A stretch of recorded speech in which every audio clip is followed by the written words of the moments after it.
So the first major writing assignment I do in my RC 1000 class right now is the listening definition essay. And I started doing this in fall of 2021. So this is the second semester that I'm doing this assignment. It kind of fits in with the musical listening theme that I have for the entire class. And of course, we're talking about listening all across the semester, and this gives us just a nice context to begin with. And it gives me an opportunity to throw the question of what listening is to my students. And get new definitions each semester, in addition to giving us an opportunity to discuss several different existing definitions of listening. And we think, well, we talk about which ones we agree with, which ones we don't agree with, the differences between listening and hearing. They get a total of 3 weeks to work on this.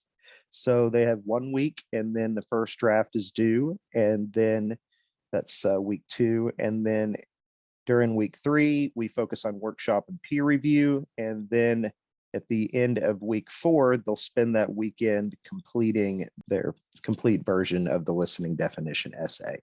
So let's go ahead and look at the prompt for the listening definition essay. Here I have the rubric and the prompt. Let's go ahead and open this up. So I've got a description matching the brief description that is there under draft 1 and what's in the syllabus here. What I'm asking the students to do is develop a comprehensive qualified definition of listening that is in their own words. So even though they're bringing in 3 different sources, they are encouraged to, instead of framing their definition of listening in the context of what other people are saying, they're going to frame what other people are saying in the context of their definition of listening, so that is what that's what shines in the essay, rather than them spending most of their time just trying to explicate other people's ideas. You see, I've given a list of purposes here to match with the course goals and outcomes. You see, students get the opportunity to do drafting with this assignment. They get the opportunity to practice peer review. They get to practice researching and composing in an online environment. They get to practice with developing a thesis.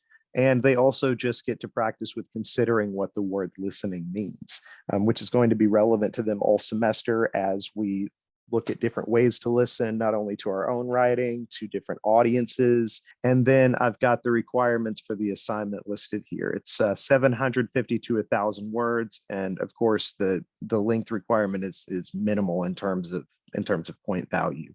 So let's go back over to As You Learn. Here you can see I've got an easy rubric.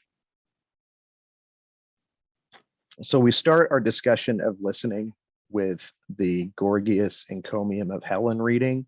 And then we put that in context with this, which is one of my favorite readings that we do. Right? It's Tom Rice's chapter on listening from the book Keywords and Sound. And this gives us multiple different definitions of listening. It also makes some pretty key statements about the differences between hearing and listening, which are often pretty fundamental to students' different arguments in their listening definition essays. But this is what we use to start talking about some existing definitions of listening and bouncing students different definitions that they want to develop off of those. So following the Keywords and Sound reading, we consider Malcolm X's Learning to Read in terms of listening. We also do the Lamott reading in terms of listening to our own shitty first drafts. We talk about Straub in terms of listening to our peers and listening to instructor feedback. And finally, we move on during the final phase of the listening definition essay. We move on to more concrete and regimented formatting matters and editing matters.